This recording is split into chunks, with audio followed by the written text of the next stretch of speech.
నర్సీపట్నం ముఖద్వారంలో శుక్రవారం 79వ స్వాతంత్ర దినోత్సవం పురస్కరించుకుని క్షత్రియ పరిషత్ ఆధ్వర్యంలో 54 అడుగుల జాతీయ జెండా ఆవిష్కరణ కార్యక్రమంలో ఏర్పాటు చేశారు.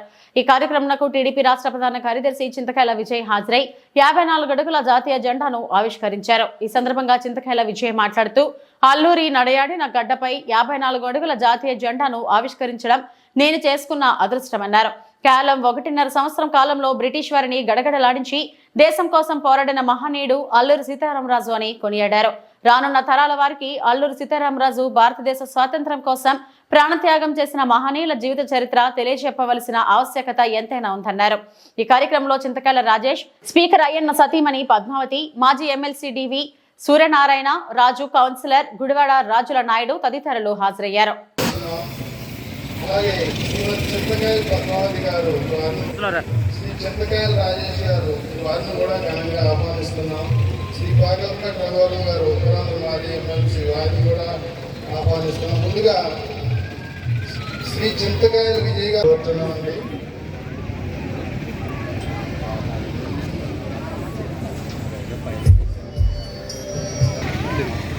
నర్సీపట్నం మున్సిపల్ కౌన్సిలర్ 20వ వార్డు మెంబర్, వారిని కూడా సత్కరించాల్సిందిగా కోరుతున్నాం.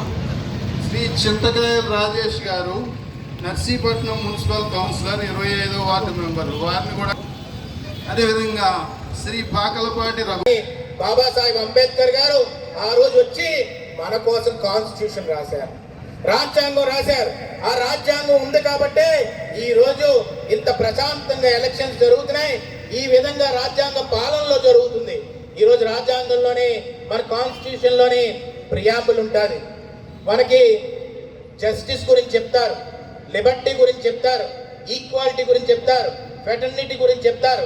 ఇవన్నీ కూడా మనకు ఆ రాజ్యాంగంలో ఆ రోజుల్లో పొందుపరిచి ఇవన్నీ కూడా మనం ఎట్టి పరిస్థితుల్లోని ఎకనామిక్ జస్టిస్ ఉండాలి, పొలిటికల్ జస్టిస్ ఉండాలి, ఈక్వాలిటీలో లిబర్టీ ఉండాలి, మొత్తం స్వేచ్ఛ ఉండాలి, ప్రతి ఒక్కరిని కూడా ఈక్వల్గా చూడాలి, ప్రతి ఒక్కరిని జాతి వివక్షత లేకుండా సమాజాన్ని ముందుకు తీసుకెళ్ళాలి. డిక్టేటర్షిప్ పాలనలో ఈ దేశం నడవకూడదు, మన స్వేచ్ఛతో నడాలని చెప్పి ఆలోచించిన దమ్మున్న నాయకులు వాళ్ళు. అలాంటి ప్రాణత్యాగాలు చేసిన వాళ్ళని మనం గుర్తుపెట్టుకోవాలి. ఈరోజు నాయకులు ఉంటాం, పాలసీ మేకింగ్ చేస్తాం, రాజ్యాంగాన్ని పెట్టుకొని నడుపుతాం, కానీ ప్రాణత్యాగం చేసే ధైర్యం అయితే మాకు ఉండదు. ఈరోజు తంగుటూరు ప్రకాశం పంతులు గారి గురించి కూడా తెలుసుకోవాలి. ఆ రోజు సైమన్ గో బ్యాక్ అని చెప్పి యాజిటేషన్ జరుగుతుంటే మెడ్రాస్లో ఎంతో మందిని కాల్చి చంపేస్తుంటే ముందుకెళ్ళి దమ్మున్న మగాళ్ళ నించొని తోటాన్ని తీసుకొని నా గుండె మీద కాల్చని చెప్పిన ఏకైక దమ్మున్న నాయకుడు తంగుటూరి ప్రకాశం పంతులు గారు. అలాంటి వ్యక్తులు మన రాష్ట్రంలో పుట్టినందుకు గర్వంగా ఫీల్ అవ్వాలి. అలాంటి వ్యక్తుల్ని గుర్తు చేసుకోవాల్సిన అవసరం ఎంతైనా ఉంది. అందుకే ఈరోజు నాకు ఈ సందర్భంగా క్షత్రియ పరిషత్ వారు ఇంత మంచి అవకాశాన్ని ఇచ్చారు. అది కూడా అల్లూరి సీతారామరాజు గారికి దండేసి నివాళులు అర్పించి ఈ రోజు ఉన్న ఇక్కడ స్టూడెంట్స్ అందరూ కూడా ఒక్కసారి ఆయన సమాధి దగ్గరికి వెళ్ళి ఆయన ప్రాణత్యాగం ఎలా చేశాడో తెలుసుకోవాలి. వీళ్ళందరూ కూడా చిన్న వయసులో చనిపోయారు. 23 ఏళ్ళు, 25 ఏళ్ళు, 26 ఏళ్ళకి అల్లూరి సీతారామరాజు గారు చనిపోయారు. భగత్ సింగ్ గారు 23 ఏళ్ళకి చనిపోయారు. సుభాష్ చంద్రబోస్ గారు 48 ఏళ్ళకి చనిపోయారు. అలాంటి చిన్న చిన్న వయసు అప్పుడే అంత పోరాడి ప్రాణత్యాగం చేసి బుల్లెట్లు తీసుకొని మన కోసం చచ్చిపోయారు. వాళ్ళ కోసం చచ్చిపోలేదు, మన కోసం చచ్చిపోయారు అనేది ఒక్కసారి మీరు అందరూ ఆలోచించాలి. జలియన్ వాలా బాగ్ గురించి మొన్న చూస్తున్నాను, ఒక ఆర్టికల్ చదివాను. మొత్తం ప్రజలందరినీ కూర్చోబెట్టి జనరల్ డయర్ అనే ఒక వ్యక్తి బుల్లెట్లు వర్షం కురిపించి మనుషుల్ని దారుణంగా చంపేస్తే అక్కడి నుంచి భగత్ సింగ్ గారిని చూసి ఉద్ధవ్ సింగ్ అనే ఒక వ్యక్తి ఆయన ఇన్స్పిరేషన్ గా తీసుకొని లండన్ వెళ్ళి జనరల్ డయర్ నుదుటి మీద గండ పెట్టి కాల్చేశాడు. అంటే ఎంత ధైర్యం ఉండాలి, ఎంత దమ్ము ఉండాలి. అలాంటి వ్యక్తి కూడా 23 ఏళ్ళు, 25 ఏళ్ళు చనిపోయాడు. లండన్లో ఉరి తీశారు. ఎవడు మాట్లాడే వ్యక్తులు ఉండేవారు కాదు.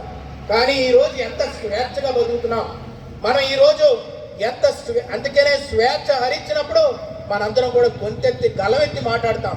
అందుకే నేను ఒకటే కోరుకుంటుంది ఏంటంటే, ఈ సందర్భంగా నర్సీపట్నంలో లైబ్రరీ ఉంది. ఆ లైబ్రరీతో పాటు ఇంకా మంచి లైబ్రరీ ఉండాలని చెప్పి నాకు ఒక ఆలోచన వచ్చింది. ఎందుకు దానికి ఫ్రీ వైఫై ఉండాలి, లైబ్రరీలో వసతులు ఉండాలి, ఇలాంటి ప్రాణ త్యాగాలు చేసిన మహనీయుల బుక్స్ ఉండాలి. అందుకనే డాక్టర్ సుధాకర్ గారి పేరు మీద లైబ్రరీ పెట్టాలని చెప్పి నా ఆలోచన అని చెప్పి సందర్భంగా సవనీయంగా మనం చేసుకుంటాం. ఎందుకు డాక్టర్ సుధాకర్ గారి పేరు ఎత్తానంటే ఆయన ఇదే గడ్డ మీద ఎంతో సేవ చేశాడు. ఎంతో మందికి ఎనస్థీషియన్గా మత్తు ఇంజెక్షన్ చాలా చిన్న విషయం కాదు. మనం అనుకుంటాం డెలివరీకి వెళ్ళిన ఆవులకి ఏదో చిన్న మత్తు ఇంజెక్షన్ ఇచ్చేస్తే సరిపోతుంది అనుకుంటాం. సరైన మోతాదులు ఇవ్వకపోతే చనిపోతారు. అలాంటిది రోజు వందలాది మందికి మత్తు ఇంజెక్షన్లు ఇచ్చి కోవిడ్ టైంలో కూడా ఆయన కారు ఎవరో కోవిడ్తో చనిపోతుంటే ఆయన కారులోకి ఎక్కించుకొని ఆయన పాపం ఏమైందో మీ అందరికీ తెలిసి ఈ సందర్భంగా నేను చెప్పదలుచుకోలేదు. కానీ మన గడ్డకి సేవ చేశారు కాబట్టి అలాంటి వ్యక్తి పేరు మీద ఒక లైబ్రరీ పెట్టి ఆ లైబ్రరీలోని ఈ బుక్స్ అన్నీ ఉండాలని చెప్పి నా కోరిక. దానికి నేను ఒక చేసి ముందుకు వస్తాను. అలాగే ప్రజలందరూ కూడా మన వంతు సాయం చేసుకోవాలి. దానికి సంబంధించి ఆ లైబ్రరీలో కూడా ఎవరికి ఇష్టమై ఒక ర్యాక్ పెట్టి ఎవరన్నా కానీ మంచి బుక్స్ తెస్తే ఆ లైబ్రరీ డొనేట్ చేసే విధంగా, డబ్బు కాదు, డబ్బు శాశ్వతం కాదు, మన బుక్స్ ఇవ్వాలి. ఈరోజు మా తల్లి గారు పద్మావతి గారు గత 2016 నుంచి అన్నదానం చేసుకుంటూ వస్తున్నారు. ఈ రోజుకి కూడా ₹1 కూడా అన్నదానానికి మేము తీసుకోలేదు. మేము అడిగితే ఎవరన్నా వచ్చి మేము ₹1 పెడతామంటే ₹1 బదులు అన్నం పెట్టని చెప్పేవాళ్ళం. ఎందుకంటే అన్నం పెట్టే విలువ, అన్నదానం చాలా గొప్పది. కాబట్టి డబ్బులు కాదు, ఇక్కడ లైబ్రరీకి కూడా మనం ఎక్కడన్నా కానీ బుక్స్ ఏమన్నా కానీ ఎవరైనా డొనేట్ చేయాలనుకుంటే లైబ్రరీకి మీకు శంకుస్థాపన చేసిన తర్వాత మీకు కాల్ ఇస్తాం. మీరు ఎట్టి పరిస్థితుల్లో కూడా చేయాలి, ముందుకు రావాలని చెప్పి సందర్భంగా చెప్పదలుచుకున్నాను. ఈరోజు నాకు ఇంత మంచి అవకాశాన్ని ఇచ్చిన పెద్దలందరికీ పేరు పేరున హృదయపూర్వక కృతజ్ఞతలు, నమస్కారాలు తెలుపుకున్నాను. ఈ ఆగస్ట్ 15 ఇండిపెండెన్స్ డే రోజు ఒకటే ఒక రెజల్యూషన్ మనం తీసుకోవాల్సింది ఏంటంటే, మన నర్సీపట్నంలో నేను చెప్తూ ఉంటే కొంతమంది బాగా అనిపిస్తుంది, మనం ప్లాస్టిక్ కొంచెం తగ్గించాలి. ఎందుకు నేను మాట అంటున్నానంటే మొన్నే డ్రైనేజ్ వ్యవస్థలతో